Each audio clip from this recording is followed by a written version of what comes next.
hablamos, y luego todo lo relacionado con la eficiencia energética o las políticas de impulso en relación con distintos ámbitos, ¿no? Y hablaremos de lo que queráis, pero seguro que vamos a hablar de movilidad, seguro que vamos a hablar de vivienda o rehabilitación de vivienda, al menos, ¿de acuerdo? Así que, sin perder un minuto, Eduardo, adelante.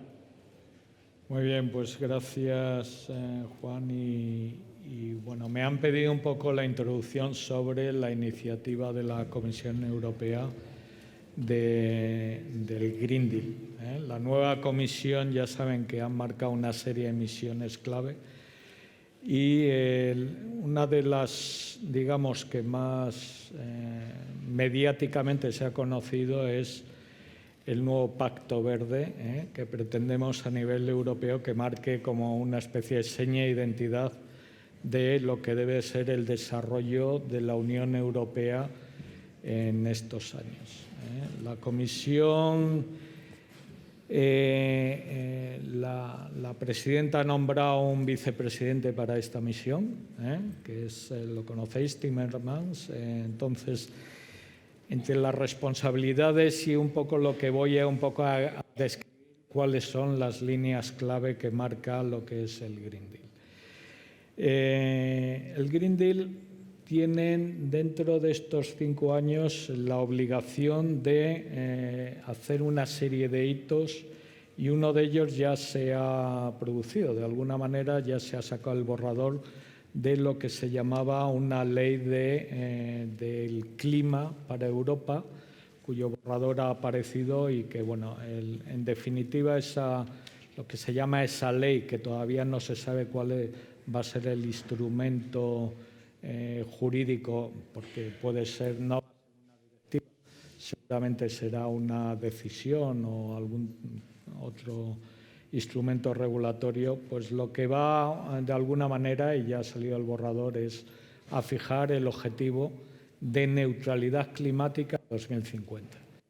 Esto por ley, y de alguna manera nuestra ley nacional lo que pretende es también alinearse con esa iniciativa. Entonces tenemos esta ley del clima y dentro de esta ley se esperaba que ya hubiera una mención al hito intermedio a 2030.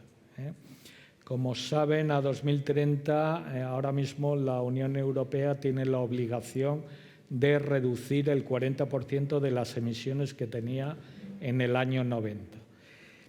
Para alinearse más con esta estrategia o esta senda de neutralidad a 2050, es necesario incrementar un poco el nivel de ambición a 2030. Entonces, se pretende, o es el objetivo también de esta comisión, elevar el objetivo actual del 40% a un valor que esté entre el 50 y el 55%.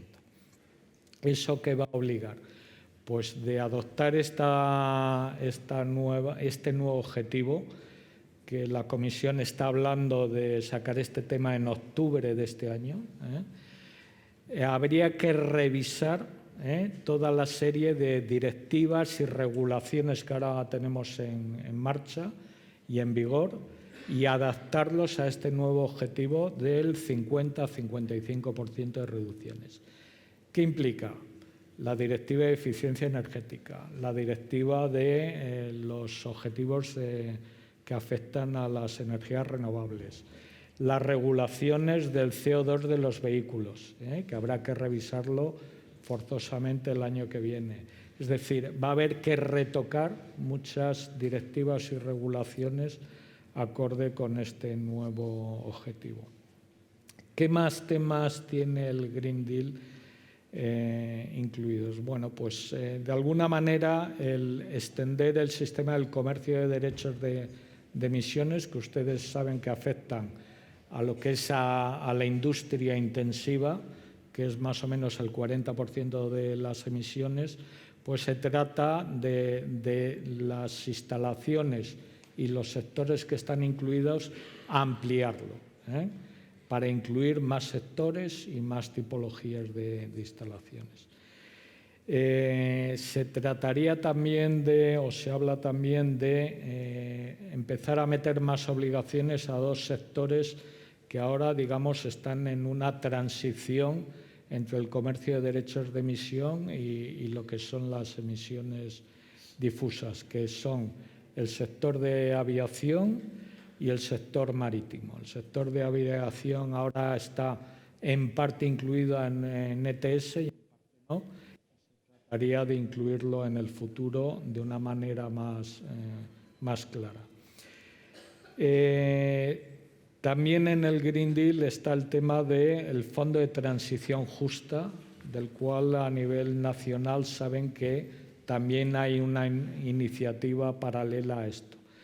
Y en este Fondo de Transición Justa lo que se trata es que, digamos, como dice la Comisión, nadie se quede atrás. Es decir, aquellos sectores que debido a la transición energética o a todos los mecanismos que se están adoptando pudieran estar, digamos, entre los sectores perdedores, de alguna manera habilitar mecanismos para que no se queden atrás y puedan ser o bien compensados o bien puedan integrarse en la nueva economía baja en carbono que se intenta desarrollar. Más temas el Timmermans, está la nueva estrategia de biodiversidad 2030.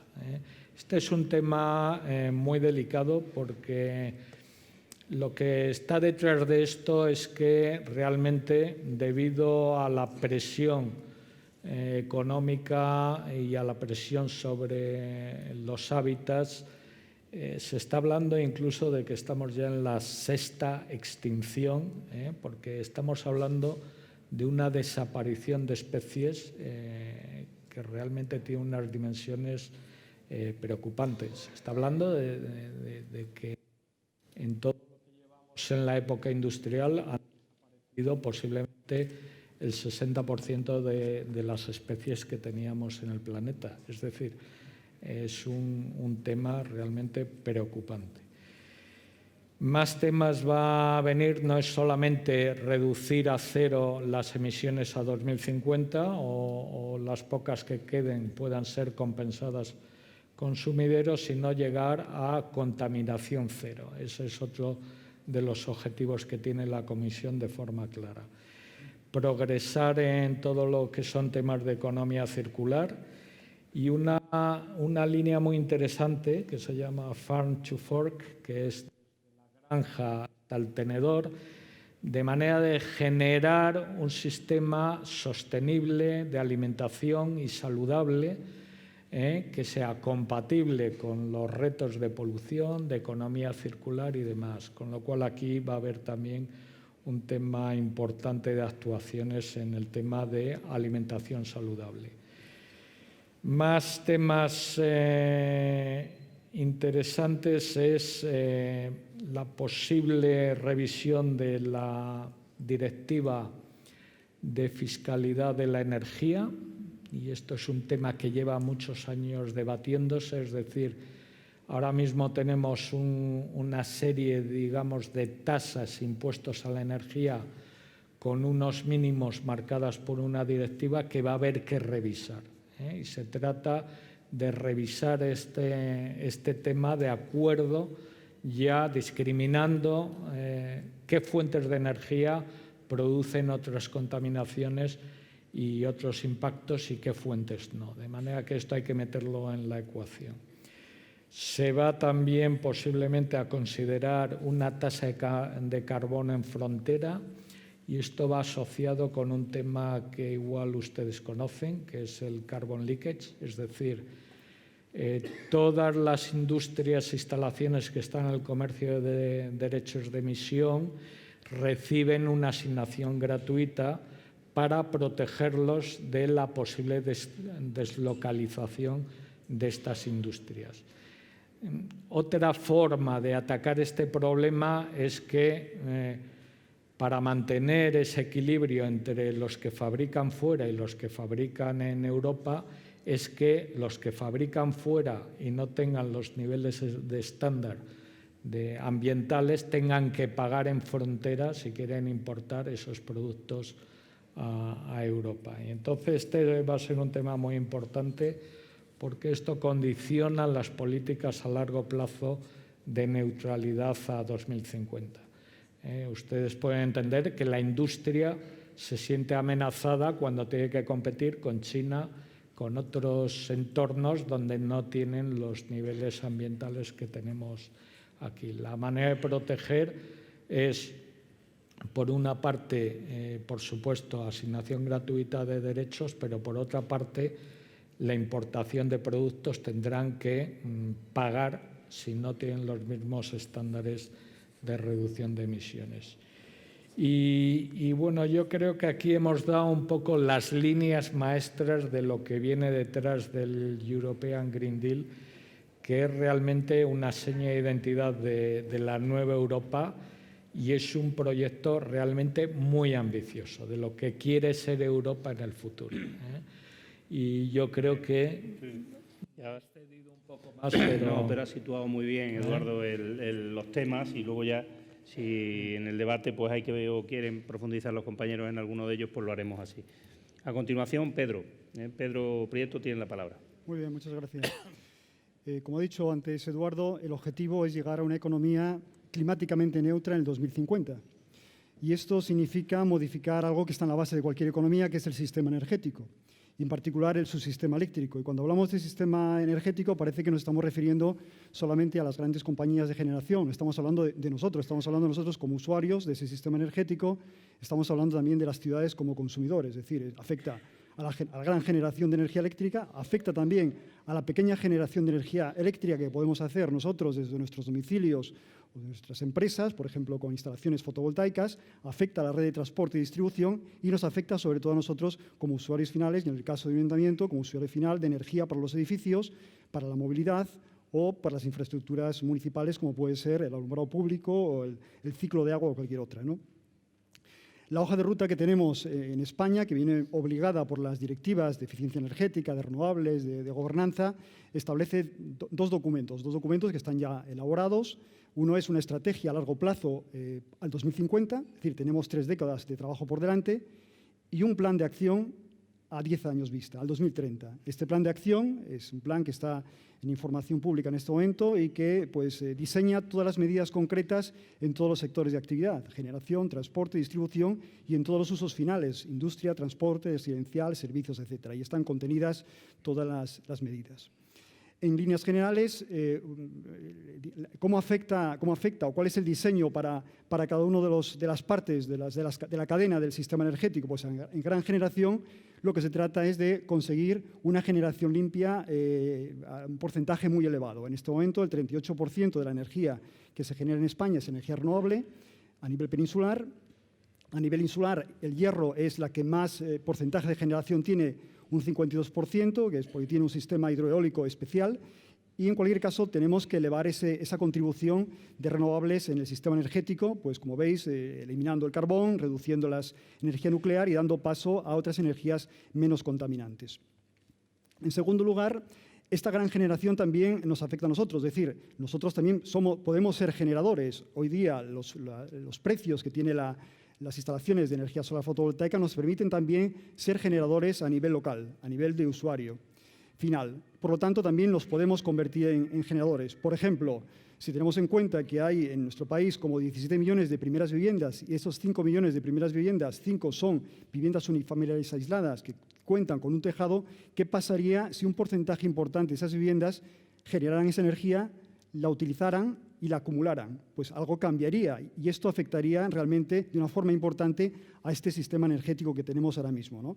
Lo mismo el consumo colectivo, compartido de energía solar fotovoltaica. Están apareciendo nuevas figuras como son pues, comunidades energéticas locales, comunidades de energías renovables, que lo que tratan es de generar a nivel local con la participación de más agentes, con la participación del ayuntamiento, con la participación de los ciudadanos, de las comunidades de propietarios, de las asociaciones, de forma que esa generación revierta no solamente desde un punto de vista económico en el barrio o en la zona, en la ciudad, sino también que aporte beneficios sociales. Estas figuras que hay que desarrollar, que están en las propias directivas, van a modificar este sistema energético que estamos conociendo. Y aquí hay un elemento importante que hasta ahora era un elemento pasivo, que era la red de distribución y de transporte. Esta red de distribución era unidireccional, es decir, se generaba, se transportaba la energía y nosotros consumíamos. Esto cambia.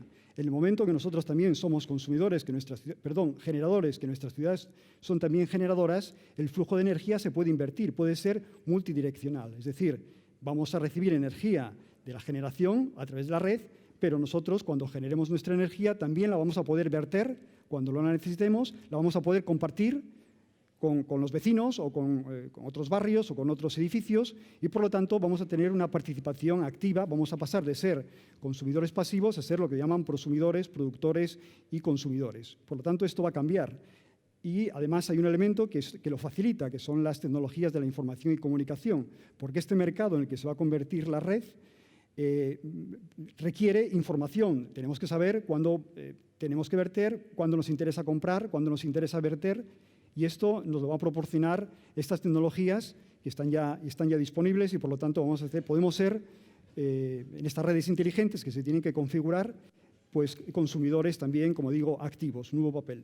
Y en tercer lugar, como usuarios finales de la energía, somos usuarios finales de la energía y tenemos también ahí un reto de introducir eficiencia en nuestros procesos, es decir, consumir menos energía para mantener las prestaciones. Hay una serie de medidas, por ejemplo, que son ya tradicionales, que muchos ayuntamientos estáis implantando, para las que el IDAE, a través de las líneas de desarrollo urbano sostenible, fondos FEDER, está colaborando con financiación o con ayudas directas, como puede ser las sustituciones de alumbrado exterior municipal, donde los ahorros que se pueden conseguir son importantes, ¿no? Lo mismo sucede también con las líneas de apoyo a la rehabilitación energética de edificios, que hasta ahora pues, han sido pequeños planes, que llamamos planes Renove, de cambio de ventanas, cambio de cubiertas, que hemos intentado y creo que hemos conseguido durante los últimos años que estos sean planes a nivel de edificio, es decir, que sean rehabilitaciones en profundidad de un edificio que afecten a la envolvente, pero que el reto, y este es un elemento en el que vosotros yo creo que tenéis también buen papel, sería conseguir rehabilitaciones a más nivel, a escala de barrio, es decir, grandes actuaciones que puedan modificar la estructura y que puedan tener una afección importante sobre la reducción del consumo de energía. Y aquí el papel de agregador de los ayuntamientos, el papel de movilizador, de promotor, poner de acuerdo a comunidades y demás, yo creo que es un papel realmente que os corresponde, ¿no?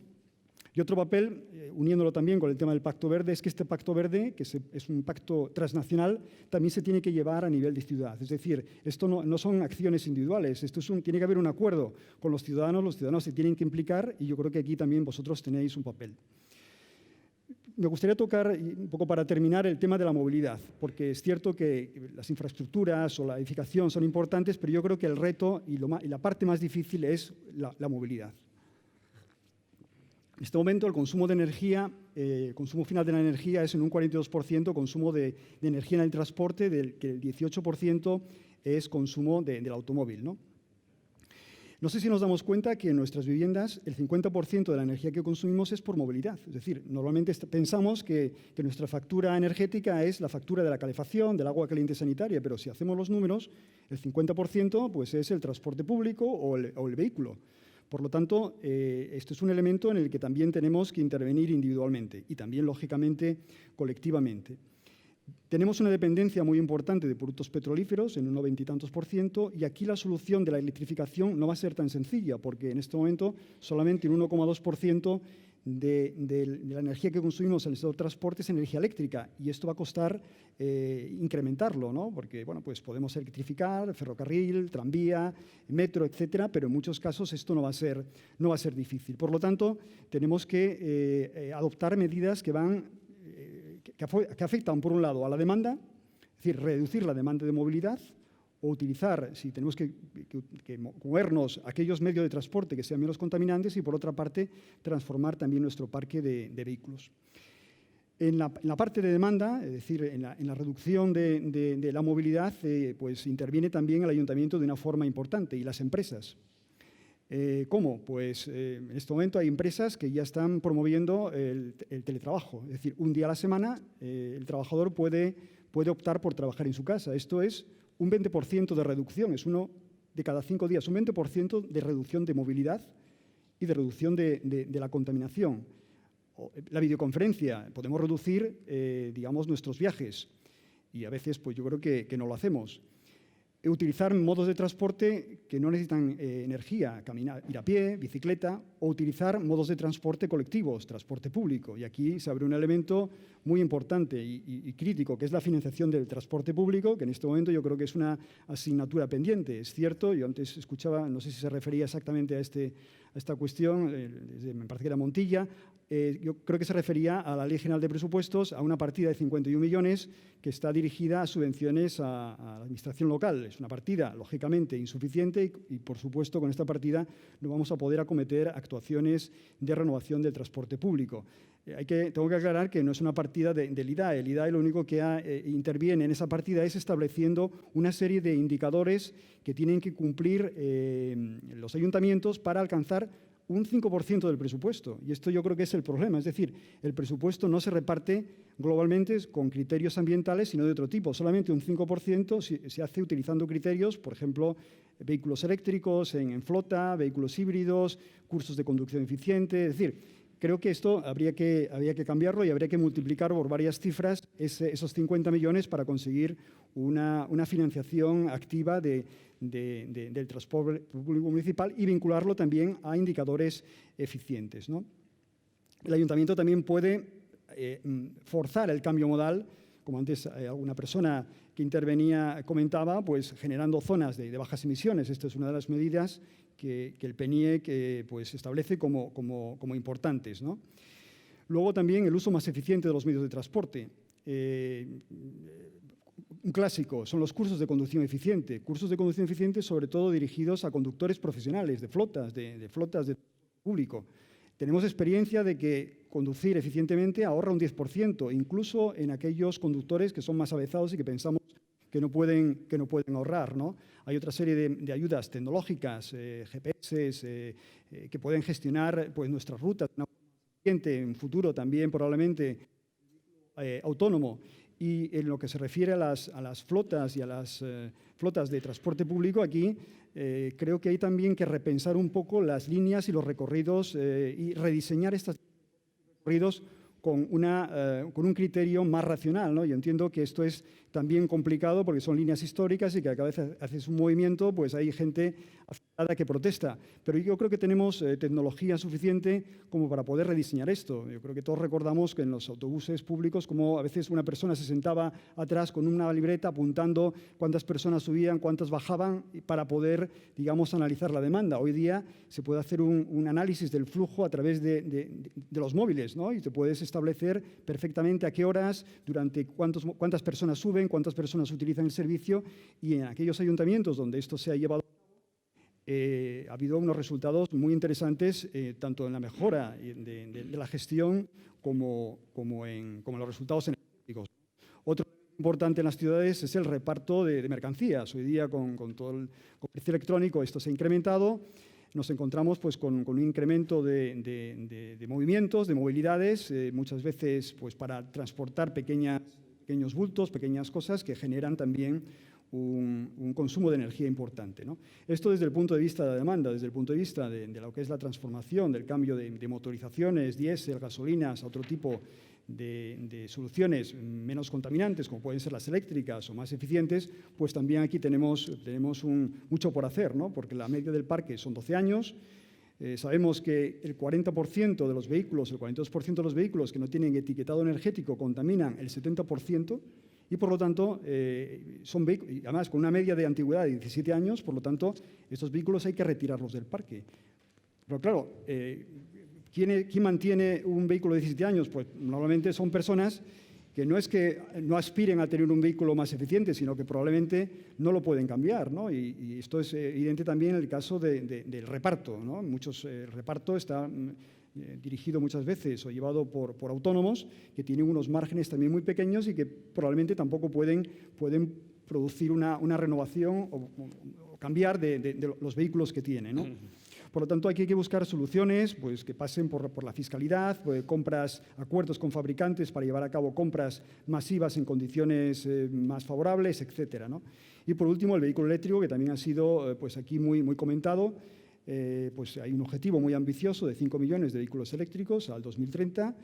ahora mismo el Código Técnico de la Edificación está tratando de incorporar una serie de obligaciones en los nuevos edificios, en los que se construyen nuevos y también en los edificios que se tienen que reformar o rehabilitar, para obligar a que haya una infraestructura o una preinstalación en los casos existentes y una instalación fija en los casos de los edificios nuevos, para que esto venga ya, digamos, de partida, ¿no? También hay una línea de presupuestos generales del Estado en los últimos años, desde el año 2017, que tiene carácter permanente de unos 50 millones de euros y que probablemente este año se incremente, pues para apoyar temas de movilidad sostenible, puntos de recarga, etcétera, etcétera, ¿no? Bueno, en cualquier caso, no me quiero extender más porque, bueno, esto sería interminable. Yo creo que es más interesante probablemente el debate, ¿no? Pero, bueno, yo creo que hay muchos elementos que habría que tocar, ¿no? Perfecto. Bueno, pues gracias a los dos. Abrimos el debate y ahora, indistintamente, si os parece, vamos contestando. ¿Alguna primera cuestión que os surja? Adelante.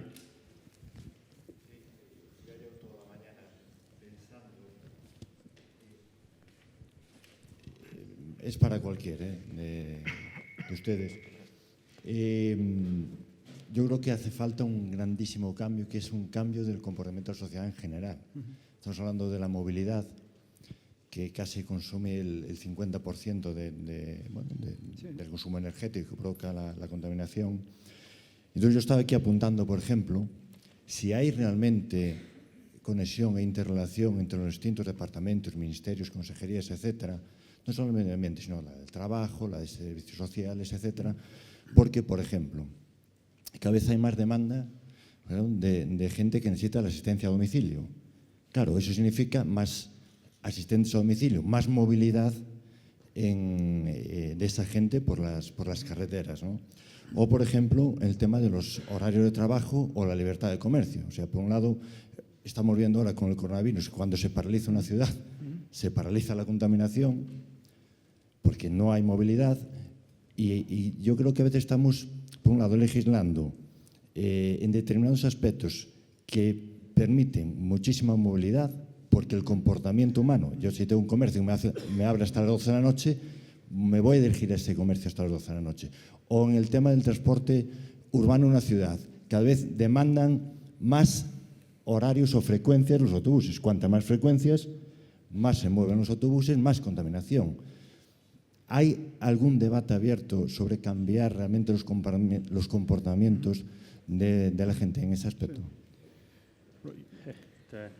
Esta sí que es una pregunta para nota. Venga, adelante, Pedro. Yo creo que una cosa que ha cambiado es digamos, la nueva organización ministerial, porque antes preguntaba sobre la coordinación, y es que aparece un ministerio que antes era de fomento y que, digamos, de alguna forma se dedicaba a las infraestructuras y que ahora ha cambiado de nombre, ¿no? Y que ahora es un ministerio de transporte, movilidad, ¿no? Y yo creo que esto es un poco por esa necesidad de coordinar distintos aspectos relacionados con la movilidad, desde la seguridad, Dirección General de Tráfico, energía, cambio climático, contaminación, infraestructuras, ¿no? Y él, pues yo creo que le queda reservado ese papel de coordinador y de líder. Yo creo que se lleva tiempo analizando esta problemática, y yo creo que esta será un poco la vía por la que todas estas cuestiones que ahora mismo se ven de una forma muy desagregada se puedan integrar en algo coherente, ¿no?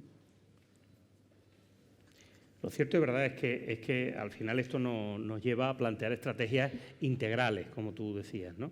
El planteamiento, tal como yo lo veo, es que en principio tendríamos que intentar ir ganando en eficiencia, porque el planteamiento, y lo hemos comprobado, ¿no?, en muchos casos que genera un choque en el ciudadano, es plantearle abiertamente la renuncia, ¿no? Veamos, por ejemplo, cómo se plantean los debates en las ciudades grandes, cuando hablamos de planteamientos de reordenación del tráfico, de reducción del vehículo privado o de zonificación, de zonas de calmado de tráfico y tal, ¿no?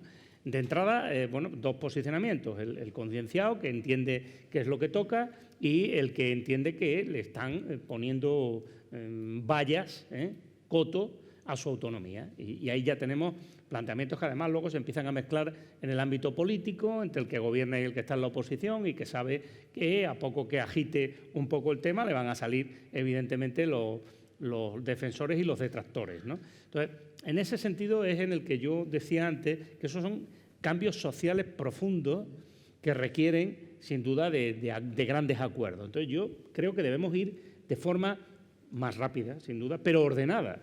Es decir, lo que no tiene sentido es que queramos ir a la mayor matando moscas a cañonazos. Es decir, tú lo has planteado.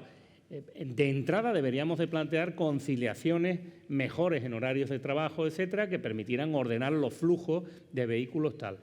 El transporte público, hombre, es evidente que no le vas a plantear a la gente de entrada que se encierre en casa a una determinada hora, ¿no? O a los jóvenes decirle, oye, para renunciar a poner flota de vehículos de madrugada que recoja tal, pues lo mejor es que no salgáis ninguno. Entonces, tú no llegas ni a ver el final del mandato diariamente. ¿Sabes que esto? Claro, yo creo que tiene más sentido el decir, oiga, de entrada, quite usted el autobús este contaminante y ponga uno menos contaminante o que no contamine nada. Porque claro, ahí está lo de siempre. ¿Hay tecnología para resolver el problema que queremos atacar? Esta es la cuestión. Entonces, todo eso debemos combinarlo y hacer un cóctel que sea digerible, porque como pongamos la parte gorda del cóctel de entrada, pues claro, nos atascamos y no somos capaces de digerirlo, ¿no? Entonces, en ese sentido, yo creo que el debate debemos hacerlo y luego ordenar las medidas y la financiación de las medidas, ¿no? Yo plantearía una sobre la financiación, que supongo que es un tema que permanentemente es recurrente, ¿no? ¿Os habéis fijado que Eduardo ha hablado de un fondo de transición justa, ¿no? Y esto, el otro día teníamos un debate en Bruselas sobre esta cuestión, se circunscribe, como él ha explicado bien, a compensar los efectos de las medidas que se van a tomar en relación con determinados sectores, con determinados territorios. Por tanto, esto está pensado para, fundamentalmente, territorios que dependen del carbón, para industrias que van a verse afectadas de manera central en su actividad y en donde se van a producir previsiblemente pérdidas de empleo, etcétera, etcétera. Estamos hablando, por tanto, de un fondo de transición justa para aquellos que pierden, por tanto, compensación económica. Pero no estamos hablando de un fondo de acción climática. Eduardo. Si quieres, toco ese tema. Vamos a ver, tanto a nivel europeo como a nivel nacional. A nivel europeo se valora que pueden ser necesarios un billón de los billones. Un millón de millones en esta década en inversiones para hacer toda esta transformación. Fijaros que los números gordos hablan que el 10% de eso sería ese fondo, o sea que el 90% es todo lo que hay que hacer en todos los sectores, todos los ámbitos. Este billón debe entenderse como un billón de oportunidad, no de gasto. Esto no es un sobrecoste, sino que va a ser algo que movilice la economía y que va a hacer que incluso agregue al PIB una serie de décimas que va a ser positivo. A nivel nacional, en nuestro PNIEC, el Plan Nacional Integrado que está en información pública y que ya se ha presentado, las cifras serán pues más o menos 200 y pico mil millones de inversiones, de las cuales entendíamos, pero muy a grosso modo, 80% privado, 20% público.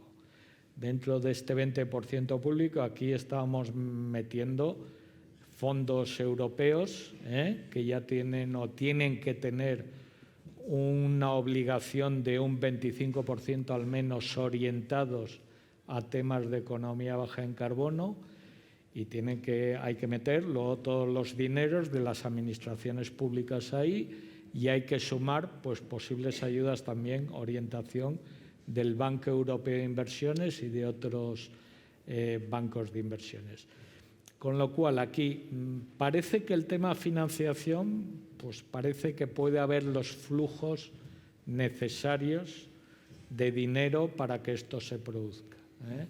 El tema es a veces la financiación ahora, por lo menos hasta ahora hemos visto que estábamos en un periodo de financiación a tasas muy baratas. Había dinero bastante fácil para la financiación. A veces el tema es más cómo desarrollar bien un proyecto, cómo hacerlo bien, que no la falta de financiación. O sea que eso es un poco la valoración. Adelante.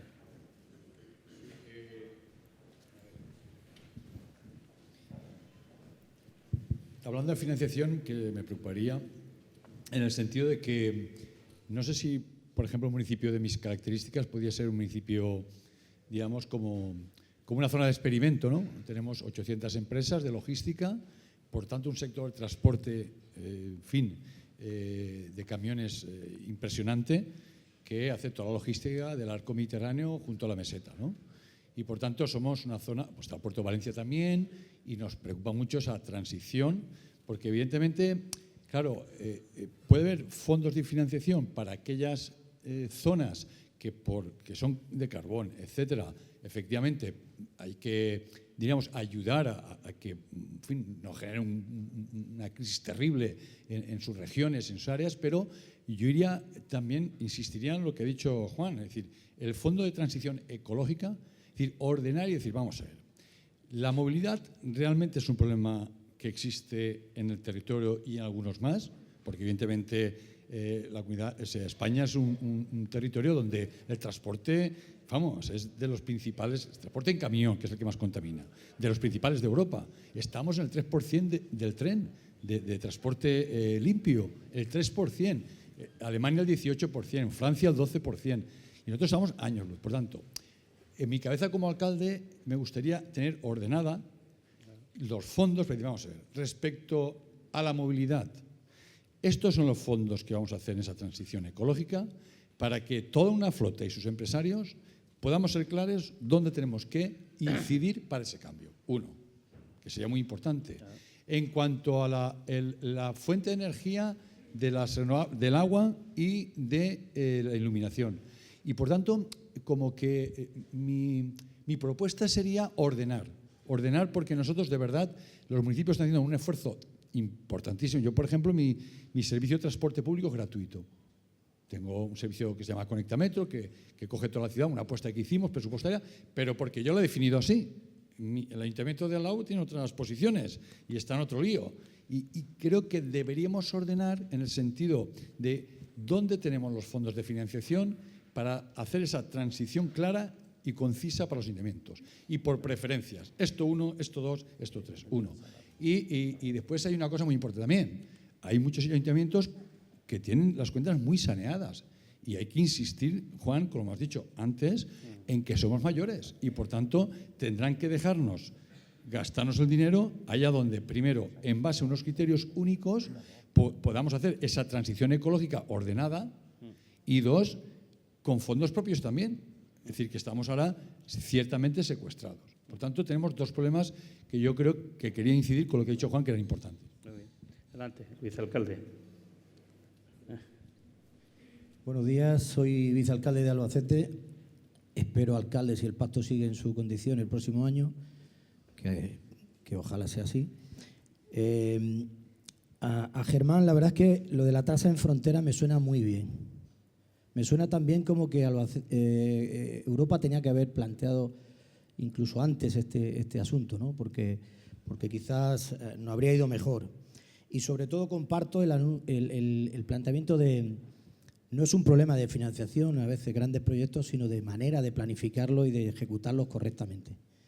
Nos encontramos con multitud de proyectos y todos los que estamos aquí podemos hacer análisis de cualquiera que ha ocurrido en nuestra ciudad, donde se han puesto estrategias de biomasa en centros educativos que se han planificado mal y luego no hemos tenido capacidad para calentar correctamente nuestros institutos o nuestros colegios. Plataformas logísticas intermodales que con una gran inversión luego no han tenido el desarrollo porque no iban acompasados con ese desarrollo industrial y empresarial que llevaban. En definitiva, lo que sí que creo es que el planteamiento de la nueva estrategia energética es clave y fundamental, todos coincidimos con ello. En mi ciudad tenemos algunos polígonos industriales donde fueron a hacer los polígonos industriales, pero no fue la electrificación de esos polígonos industriales acorde con las necesidades de los mismos. Y ahora nos encontramos con que tenemos que reflotar y repotenciar y todos sabemos la dificultad que eso conlleva, ¿no? Por tanto, sí que creo que deberíamos de plantearnos a nivel, al menos Estado, cómo poder ayudar a esos ayuntamientos que quieren sacar adelante esas estrategias de electrificación, que al final es lo que nos va a permitir poder tener una mayor capacidad de generación de riqueza, ¿no? El tema, comparto absolutamente lo de, en cuanto a la red de transporte, esos consumidores activos y por supuesto que tomamos nota para hacer esas comunidades locales de generación, porque el cambio de ordenación fue dramático para este país. Albacete genera más de 5.500 megavatios eólicos, solo eólicos. Eso demuestra la capacidad que se puede tener como ciudad o como provincia para poder avanzar, pero también tiene que ir acompasado de esa capacidad de que la energía, igual que la fusión fría, el almacenamiento no ha llegado, tenemos que llevarla a los puntos de consumo.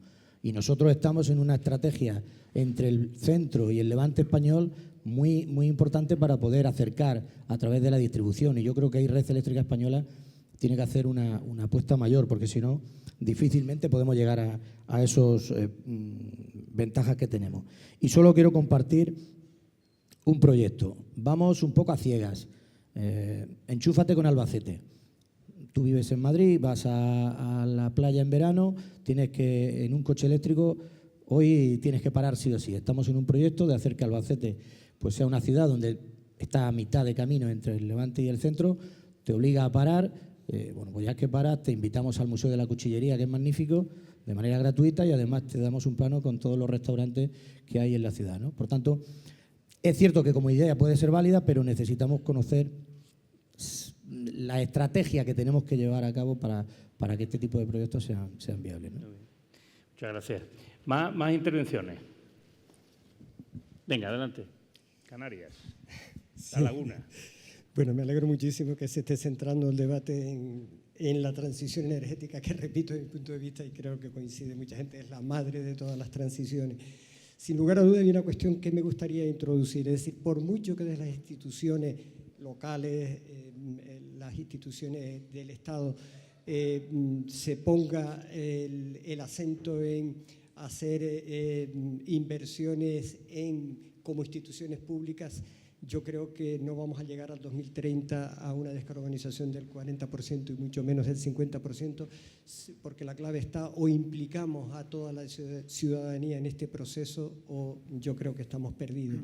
Es decir, y la clave está en el autoabastecimiento y la generación descentralizada, porque si no, además seguiremos dejando esta cuestión tan importante para el futuro en manos de grandes multinacionales, que los objetivos no son, por supuesto, el clima, ni sus objetivos fundamentales son salvar el planeta.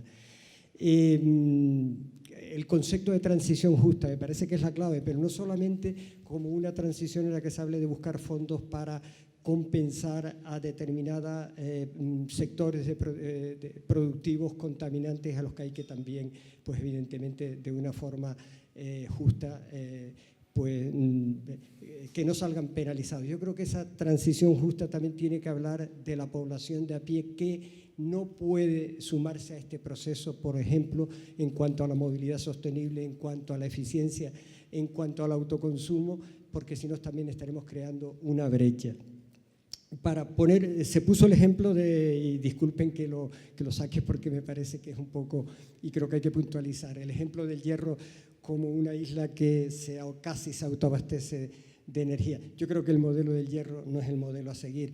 Estamos hablando, la central de Corona del Viento sigue siendo un modelo centralizado, que lo sigue controlando una multinacional, que es la central energética más cara de todo el Estado, y para una isla que no llega a 10.000 habitantes, la inversión de 82 millones de euros que se hizo en esa central, hay estudios, si se hubiese hecho en favorecer el autoconsumo en esa isla, probablemente tendríamos a toda la población con energía fotovoltaica, con acumulación, realmente siendo soberanos energéticamente. Ese no es el modelo. El modelo hay que seguir por otros modelos que tienen que basarse en el autoconsumo. En Canarias no llegamos ni al 10%, siendo, según expertos, y es evidente por las condiciones que tenemos de viento, de sol, de energía geotérmica de alta entalpía, pues se nos ha catalogado en algunos espacios como la Arabia Saudí de las energías renovables. Sin embargo, no llegamos ni al 10%. ¿Y por qué? Bueno, pues porque las multinacionales son quienes han controlado ese proceso. Termino poniendo un solo ejemplo. La isla de La Palma, que tiene aproximadamente 80.000 habitantes, su principal recurso económico es la producción de plátano. Pues bien, todo lo que ingresa la isla por la exportación del plátano en un año, esa cantidad similar se va hacia una multinacional italiana que es la que controla el 100% de la producción hasta este momento. Con eso tenemos que acabar. Muchas gracias. Pues muchas gracias. Adelante.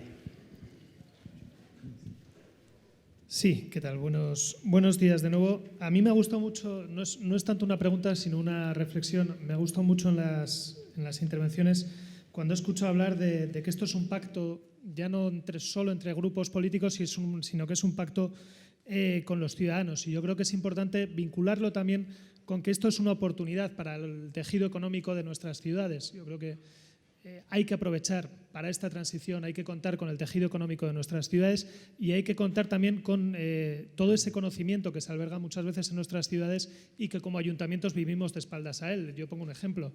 En nuestra ciudad, ahora en Pamplona, estamos haciendo unos análisis de tráfico de los que derivará la creación de un eje sostenible mediante a una pyme que ha nacido de la Universidad Pública de Navarra, que es la que ha creado unas antenas y demás que son las que controlan. Es decir, se puede crear tejido económico a partir del cambio o para luchar contra el cambio climático y convertirlo en una oportunidad. Y a la hora de explicarle esto a los ciudadanos, que si no compran este objetivo no vamos a lograrlo, si esto es solo una cosa que venga desde los ayuntamientos hacia abajo, va a ser imposible que lleguemos al 2030, al 2050 o al 2120. Creo que es importante hacerles ver esto y entender también estas intervenciones como posibles palanca de cambio también en zonas especialmente degradadas. Nosotros, yo es que lo cuento porque me encantó, la semana pasada presentamos un proyecto de reurbanización muy ligado a movilidad sostenible en una de las zonas más degradadas de nuestra ciudad y lo acogieron con los brazos abiertos, cuando uno puede pensar que por cargarse 200 plazas de aparcamiento, el vecindario va a recibirte de uñas. Al revés, o sea, lo ven como una oportunidad de revitalizar barrios especialmente necesitados. Y yo lo suelo vincular, supongo que es mucho dinero. O sea, todos sabemos que hace falta una inversión potentísima, pero también hemos invertido los ayuntamientos y las entidades públicas en cuestiones que ahora no se ponen en discusión. Cuando hablamos de accesibilidad, que es un debate gracias a Dios ya completamente superado e instaurado en la acción del día a día, adaptar las ciudades a ciudades 100% accesibles requirió una inversión tremenda. Cuando hablamos de subvencionar a una comunidad de vecinos para que facilite la accesibilidad de sus vecinos a cada uno de los pisos, para que puedan poner un ascensor, lo tenemos todos muy interiorizado, como que es algo que hay que hacer y que las administraciones tienen que estar ahí. Tenemos que conseguir que la lucha contra el cambio climático se entienda igual de bien y se entienda igual de bien la inversión pública y la inversión privada en este aspecto que en cuestiones que hoy, como digo, ya tenemos perfectamente interiorizadas. Permíteme que con eso que estás planteando plantee esa idea para que profundicemos, ¿no? La movilización de recursos privados, empezando por lo de los ciudadanos. Cuando asumen que en esa inversión, en esa pequeña inversión, lógicamente acomodada a su capacidad de ingreso y de sus recursos económicos, van a conseguir una mejora considerable, no solo un compromiso con el planeta, sino una mejora evidente, ¿no? Y me refiero a lo que significa la rehabilitación energética de vivienda. Es decir, con una acción, y has planteado, Pedro, meternos en el ámbito de buscar proyectos en donde hagamos rehabilitación de un volumen de vivienda suficiente a escala de barriada, de manera que podamos hacer un proyecto que tenga una repercusión importante en términos de reducción de emisiones.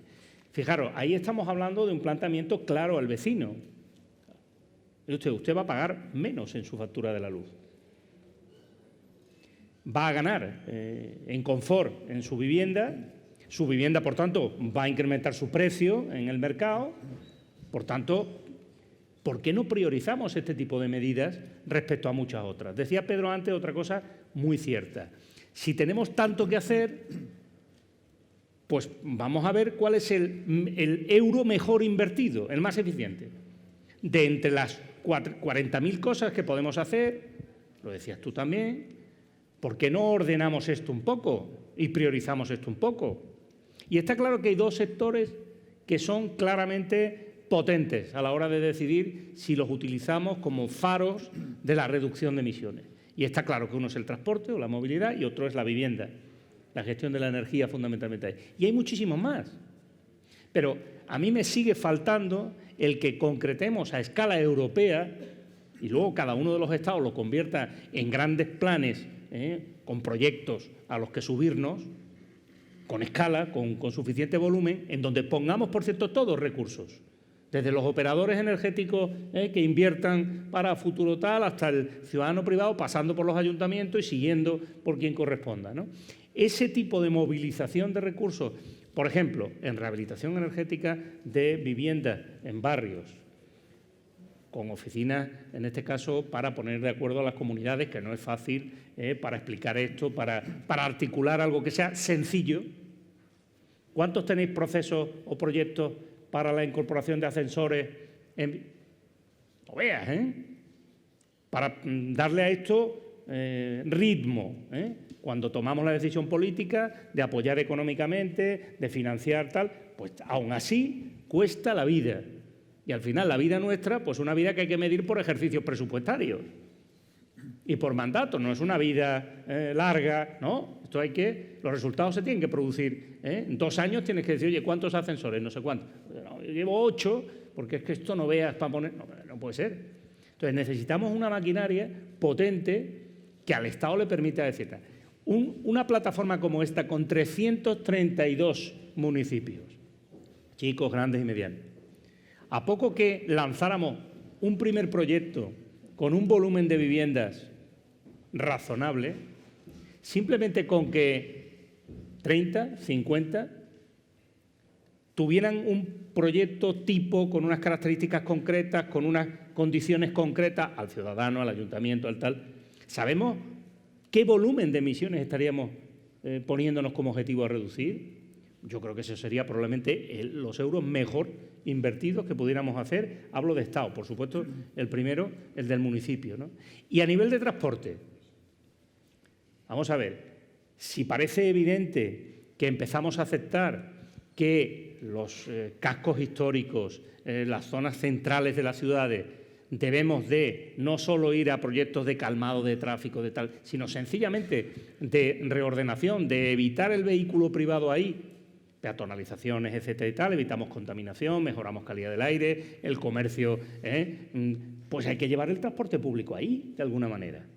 Por lo mismo, la prioridad consiste en que invirtamos en una infraestructura de transporte público, obviamente no contaminante en ningún caso, eléctrico y evidentemente al mejor coste-beneficio, no historias de estas de locuras que cuestan sino algo replicable y que eso tenga una buena financiación desde el punto de vista europeo, estatal y tal, porque ahí sí que los municipios nos chocamos con algo, Eduardo, importante, que es que lo que tú has dicho son miles de millones de tal.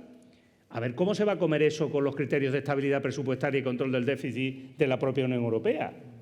Esto obliga a revisar determinados postulados, porque evidentemente la inversión en estas cuestiones o la dejamos fuera de determinadas restricciones como el techo de gasto o no las vamos a poder asumir porque nuestro propio Estado nos dice hazlo y luego nos dice no lo hagas. Estamos en un escenario de restricción de la inversión pública. Y lo que tú nos planteas, y es lo que va a haber que hacer, es un escenario de inversión expansiva en una cuestión concreta, no en cualquiera. Esto hay que conciliarlo, ¿no?, de alguna manera. A ver, más cuestiones. Eduardo, venga, que te veo con ganas ahí de... No, ya nos queda nada, ¿eh?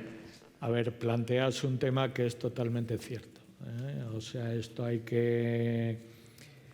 O sea, al final hay que engranar estas ideas con las posibilidades de gasto que tienen los municipios y sus reglas tan estrictas, que yo entiendo que va a haber que habilitarlo. Yo tocando alguno de los comentarios, lo que sí veo imprescindible es, a nivel municipal, lo que es imprescindible es que tengan un buen conocimiento de las alternativas, de los costes, de lo que hay que hacer primero y se debe hacer después. Yo creo que eso, ahí, por ejemplo, la FEN y la red tiene un papel fundamental. porque aquí esto es tan transversal, afecta a todos los sectores, hay tantas alternativas que a veces la gente está eligiendo cosas un poco peregrinas cuando hay que ir de lo fácil a lo difícil, no al revés.